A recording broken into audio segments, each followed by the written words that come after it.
Hi friend, I'm Waijia, and this is Dream Brave. Welcome to this great adventure. Without risk, there is no need for faith.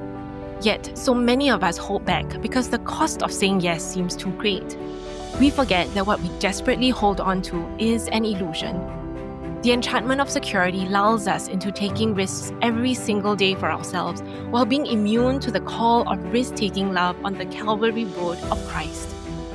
In this special season on risk, I interview ordinary Christians who've gone out on a limb to take extraordinary risks for God.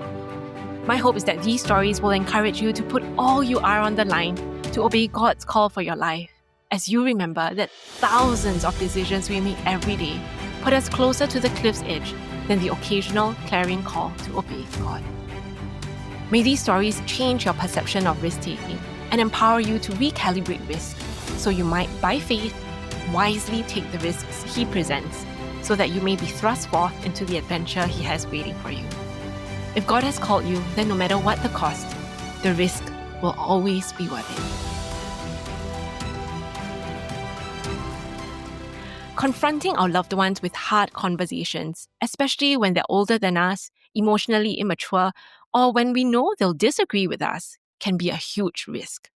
We risk losing their approval and so much more. And yet, living in silence can often break us inside.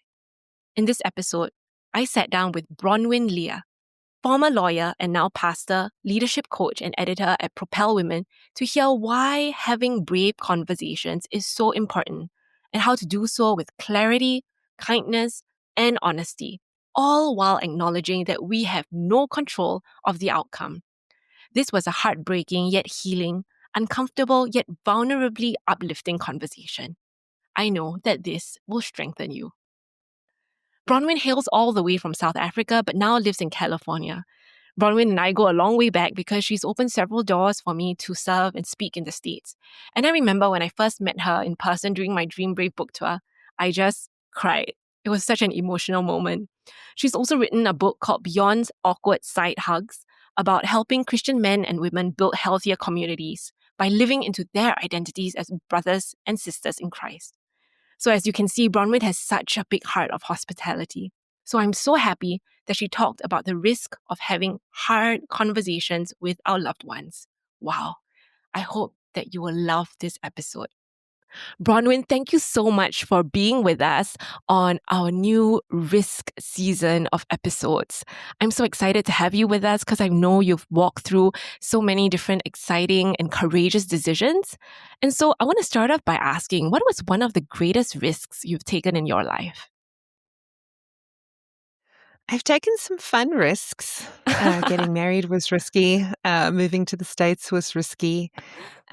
But I could also see the good in those things. So in answer to your question, probably one of the riskiest things, because all I could see was the danger and I couldn't see what the benefit would be, would probably have been confronting some family members where we had conflict and I needed to draw a boundary about what I would and wouldn't do in a situation. Oh. And that meant risking the relationship, to tell the truth in those situations, Wow. which is very hard because I want to stay in relationship and I love my Yeah. family and I want to honor my parents. But there have been some situations where it has been risky to say, actually, I need to make this decision and draw this boundary because I believe that it's right. Wow.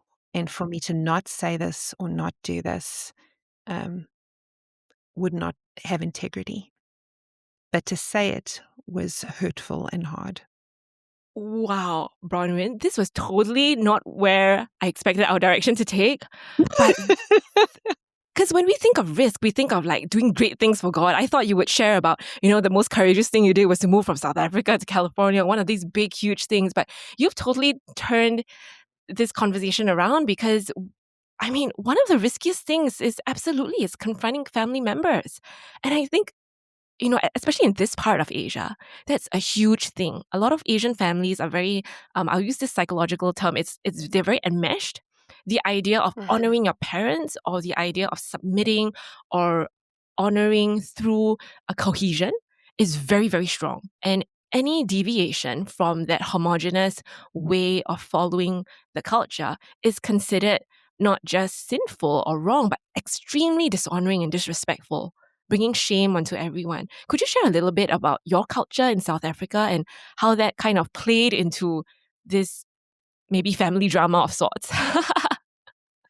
Yeah, I don't think I was raised in a shame culture in quite the same way. Okay. Um, and I wouldn't say that the South African culture is such that you have to obey your parents and never question them. Right. Mm-hmm. Um, but certainly, the idea that parents should be listened to and honored Mm-hmm. is there. Yeah. And just in relationships, I think sometimes there's an expectation that if you give someone advice, you Yeah. feel dishonored if they don't take it, and you feel honored if they do take it. And Yeah. so it, there's sort of a transition that I Mm-hmm. remember going through in my 20s of thinking, okay, the Bible tells children to obey their parents, Yeah. but I'm not a child anymore. So Mm-hmm. what does it mean for me as an adult to honor my parents, which is the long commandment, honor Yeah. your parents, Yeah. you know, Mm-hmm. which you don't outgrow. What does it mean for me to honor my parents, even if I don't have to obey them as a child anymore? And Wow. thinking through sort of that distinction, particularly if the parent thinks that the only way to be honored is to be obeyed. So, Yes. what is my duty before God? To honor Absolutely. my parent Yeah. if I think their advice is bad or Yeah. wrong or their request is wrong. Yeah. Yeah. And so, thinking through what honor means Yeah. from the scriptures, of speaking well of them, of Mm-hmm. showing love, Yeah. of giving time, of giving gratitude. I Wow. can do all of those things. And also, my conscience is captive to someone else. I'm married to somebody else. Yeah. There is more at play in any given decision than just making a parent feel good because I took their Wow. advice, right? Wow. And so it has taken some thinking through Yeah. on that Yeah. length of things. Bronwyn, we need to unpack this because this is such a loaded topic. A lot of children who have grown up to become adults and now parents ourselves, we carry um, not only the baggage of how we were parented, which is a little bit different from maybe how we want to parent our children, but also that sense of, like you said, that sense of internal guilt that if I don't please my Uh-huh. parents, there is something wrong with me. Uh-huh. And sometimes um, adult children with emotionally immature parents suffer a lot more. In fact, there are books written on this, like adult children with emotionally immature parents. There are books entitled Yes. with that heading, and I wanted to find out, was there a particular situation that you really had to grapple through, and what were some of the principles that helped you to overcome that risk of offending loved ones in order to make the right choice? Are there specific ones that you could share In with an us? effort to honor my parents, I am I'm not going to divulge the details of the situation because this is a public Yeah, podcast.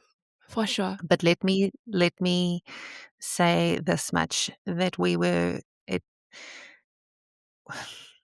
we have some complicated family dynamics, and Yeah. then estate planning, wills and money got involved, and I was asked to be an executor on a will in the future, which I had said yes to years ago. Mm-hmm. And certain family dynamics had changed in the meantime. Mm, And I realized that I didn't know what that would mean for how the will had changed. mm, But if they had changed in a way that I fear that they had changed, then I would be unwilling to be the executor anymore because it would create too much family conflict to have to execute those wishes. right, Because somebody else's conflict, which was being played out in who didn't inherit, is their issue. But then if I'm the executor of the estates, it becomes an issue between me and that person, right, and all that hurt becomes me. And I am responsible to love that person in my family well. I right. do not want to be a mediator of somebody else's conflict. Wow. And so I was doing my very best to communicate that with honor. I'm not willing Mm-hmm. to do that because I, that feels like it would be unloving for me to Mm-hmm. be the administrator, and it would be better to have somebody be impartial if that is the case. And Mm. when YG, it didn't go well. Oh, It didn't go well, that I'm conversation. It was sorry. not well heard. It was not well received. And Right. it cost me that relationship for well over a year. Like, we didn't Wow. talk for well over a year. Wow. Um, but also, like, I had to settle in my heart that I had been as honest, Yeah. as clear, as kind, and Wow. as appropriate as I could be in the situation. I needed to be honest. I needed to Yes. say so clearly because he's not a mind reader. I tried to be as kind as I could be, and I tried to be appropriate to the situation. And I can do no more than that. That was my responsibility to my parent in that situation, and I'm not responsible for their reaction. Wow. Bronwyn, those are such great principles for all of us to learn from. Being honest, being clear, being kind, and then realizing that we have no control over other people's response. And Bronwyn, thank you for sharing such a vulnerable story. Definitely, we won't go into. I didn't mean to delve further than No. I wanted to make you feel. I don't want to make you feel uncomfortable. That's what I mean. But thank you so much for sharing um, the story of how you navigated this difficult situation, because I think what we can all draw from is that there are many times where people in hierarchies above ourselves want us to do something. And because maybe we've grown up with them for so many decades of our lives, that hierarchy is set in stone. And yet, when we become adults, we realize that, hey, we have our own ideas, our thoughts, we have values that are vastly different, and even consequences that we ourselves have to carry, where they might not live on anymore to carry and live out some of those consequences, like whether it's to raise our children or the kind of careers or the job trajectories we take. So thank you for sharing that with us, Bronwyn. Thank you. Thank you. Yeah. Thank you for asking the question. It is really hard. I think some of the trickiest lines that I walk as a Christian in a Hmm. predominantly non Christian family is Wow. figuring out how I can love and honor them, even if they don't necessarily feel loved because they don't like the conclusion that I came to. Wow. And it's a really tricky thing to say, Lord, before you, I want to have honored them as well as I could. I want to have loved Yes. them as well as I could. I want to have been as patient as I could in this Yeah. situation. And sometimes they feel the patience.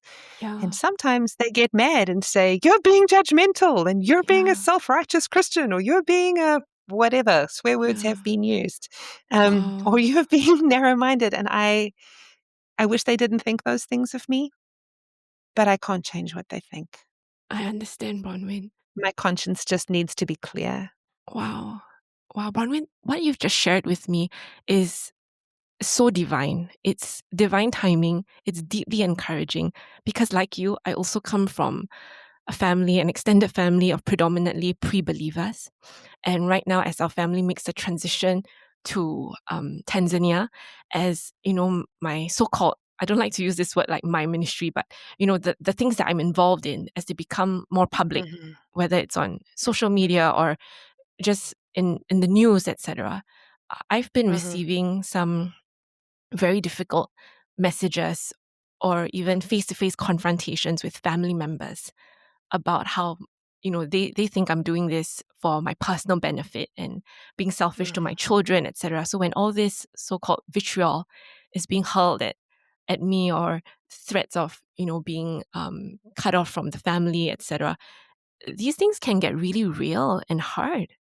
And so mm, what you just shared with me, it it really brings a practical lens to it, because then it's really about following those values of being honest, clear, and kind, and then letting go. Because ultimately, we can't control how other people respond to us, but we can that's control right. how we respond to them, right? Mm. Yeah. right? Romans 12:18 has been a lifeline for me in this. Wow. Romans 12:18 says, as far as it depends on you, live at peace with everyone. And for the longest time, Mm. I heard live at peace with everyone. But it was in one of these times of conflict that I noticed the first phrase, as Uh-huh. far as it depends on you, because, why, gee, sometimes it doesn't. Mm. Sometimes it doesn't depend on you, Oh. That's a whole new way of seeing the verse. right? It was a game Yeah. changer for me. So, Oh as my far as goodness. it's up to me, I want Yeah. to leave the pathway open for peace. As far as it depends on me, I need to have communicated clearly and kindly. That's my, I can only do so much to be at peace with someone. If someone is determined to not be at peace with me, Yeah. I can't control it. But I need to be able to say that as far as it depended on me, I tried to be a peacemaker. Wow. Bronwyn, you just shed a whole new light and perspective on that verse because, especially in this part of the world, peace is considered like the ultimate goal to strive for. And so when we think of, live in peace with everyone, we think the risk of rocking the boat is too great. Therefore, let me live not saying anything. Let me live in conformity. Let me live in submission. Let me live in just complete silence. But what you're saying is completely different. It's that it's focusing on the fact that we still need to be obedient and true to what God is speaking to us, having integrity with the values that we hold.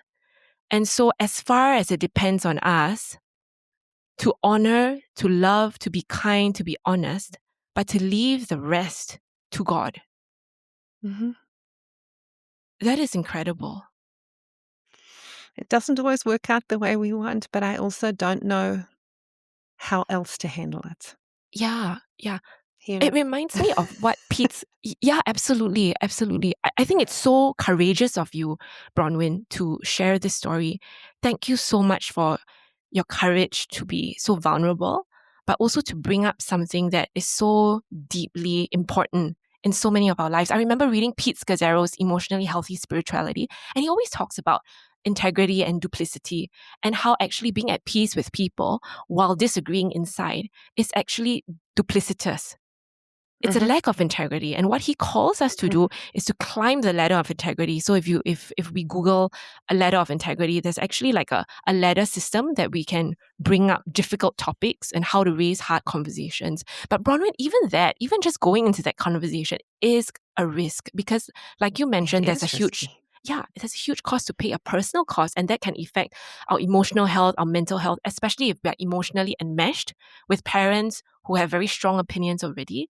So, what actually propels you, Bronwyn, to still take that risk, that courage forward in spite of the disaster that could unfold?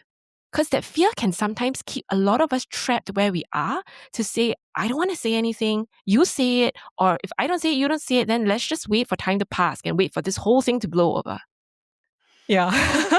Yeah, I'm married to someone who's definitely in the time as a healer camp.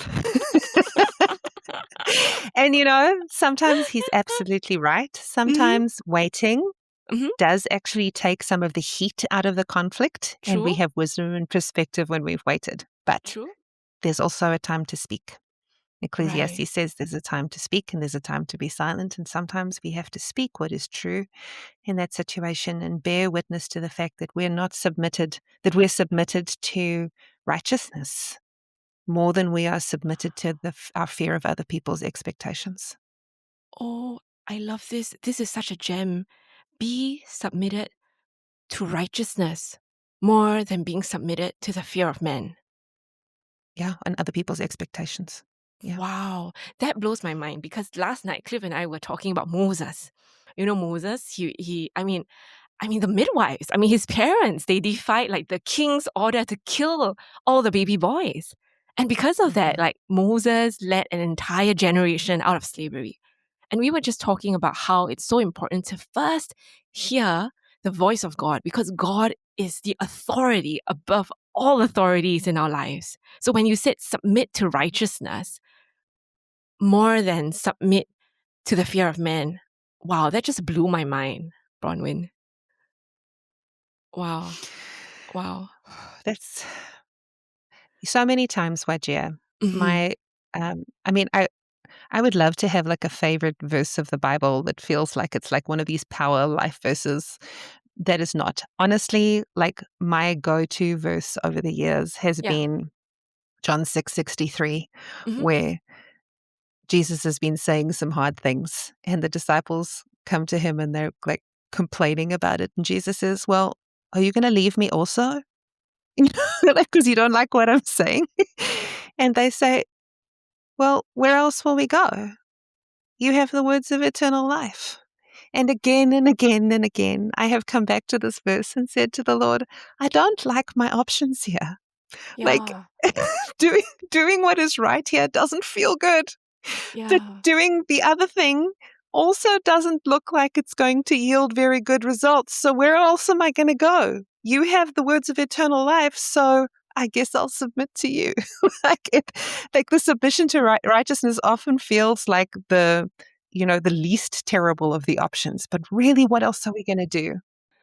Wow. And in the long term, God vindicates those who've trusted in him. Those who put their Oh, that's so confidence in him good. will not be put to shame. But That is so good.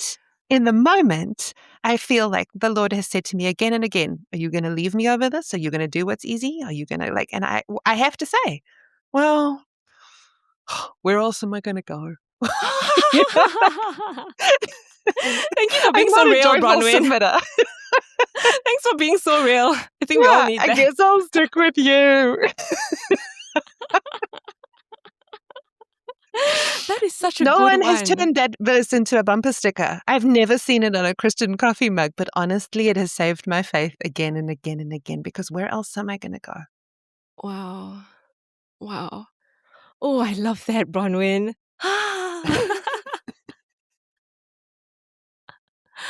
Wow. You know, when you said, like, put your confidence in the Lord, I think that's what we must remind ourselves.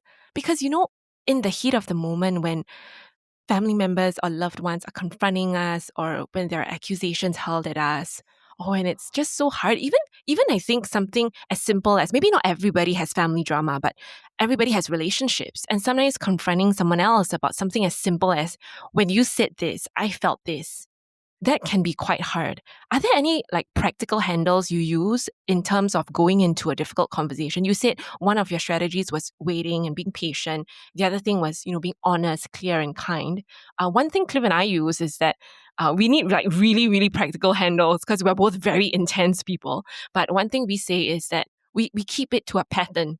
So when you did this, fill in the blanks, I felt fill Mhm. in the blank. And the fill in the blank must be an emotion. I felt hurt. I felt frustrated. Because a lot of us go into this, I felt like you disrespected me. And that's already judging or labeling someone, right? Mhm. So we literally, for like about 6 months of our marriage, we were going through a really tough time. We printed out like a color wheel with all the emotions on it. And we're Yeah, like, you that's cannot smart. venture out. You have to point your finger at one of these. Because if not, we would go into this barrage of, I felt like you did this.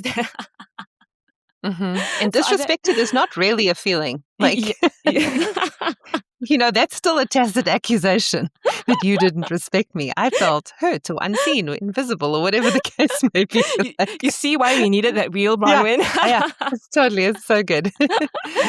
So is there any practical like weapon or tool that you use that could help people who are struggling with this? This, um, I have a tendency to overtalk, over explain, and then sometimes it makes it Mm, worse. And so, one of the great gifts of infuriatingly being married to a man who doesn't like to talk about emotions is it has forced me to edit a lot of my verbal processing in the heat of a moment, oh which is where wow, I think I have come to he's not a mind reader, right? right? So there are things where if I'm hurt, I can't just sit around waiting for him to say, are you upset about something? So then I can say no, so that then he can say, but you look upset and like draw it like I can't fish, right, for that kind of conversation. If I'm having something, it's unto me to do it, but I need to be clear, kind, honest, and appropriate to the situation. And Wow. then I have to trust that he's heard me and he's going to come back to me. But those are the simple things. And sometimes that requires a little bit of thinking Hmm. before I speak. of Wow. choosing the moment, of giving myself permission that if it's not a good moment or if he's like exhausted or his mind is somewhere else, that we can come back to it later.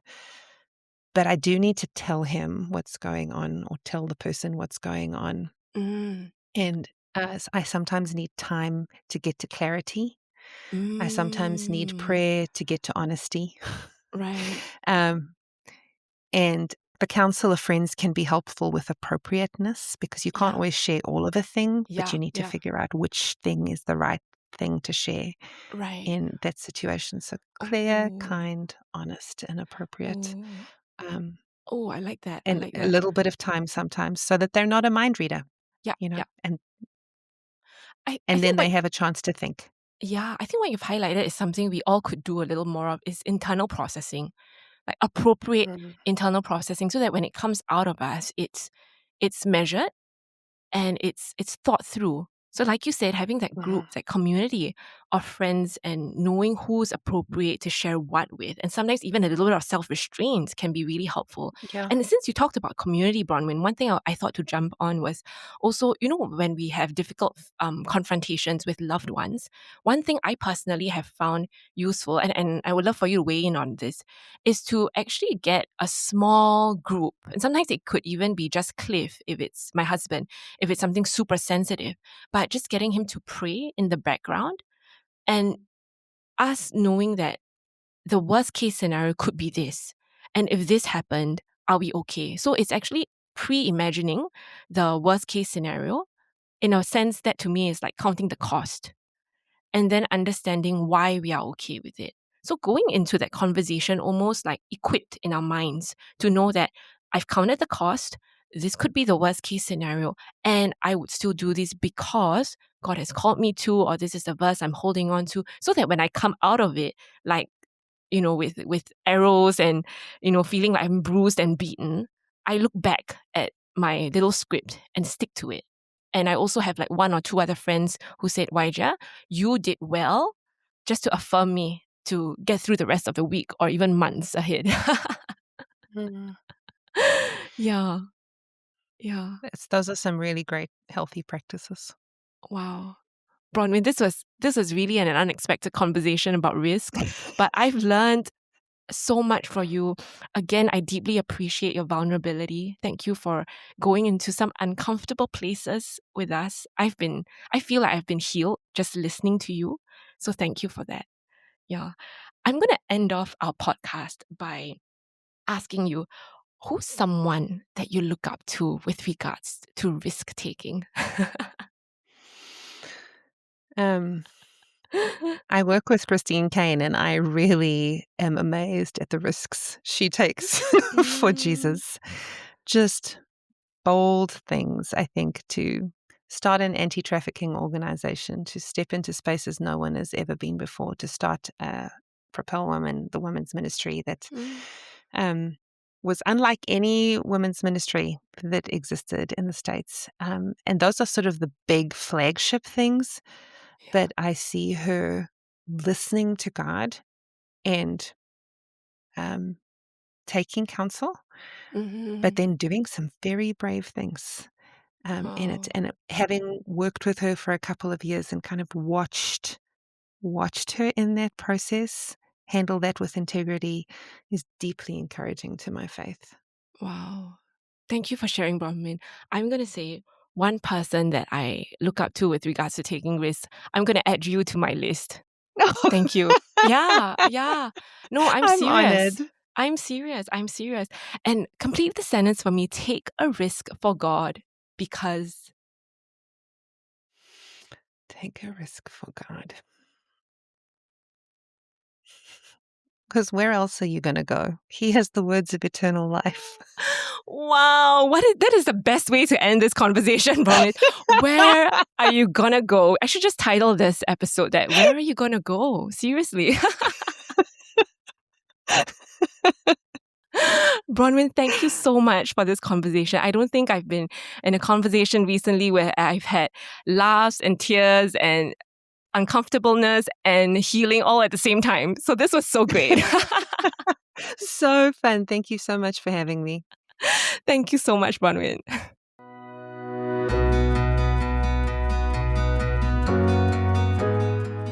Wow, what a mind-blowing episode on honesty and hard conversations. Friend, if you enjoy this podcast, would you do me a favor? Leave a review on the podcast so that more people can discover what it means to dream bravely for Christ. See you next time.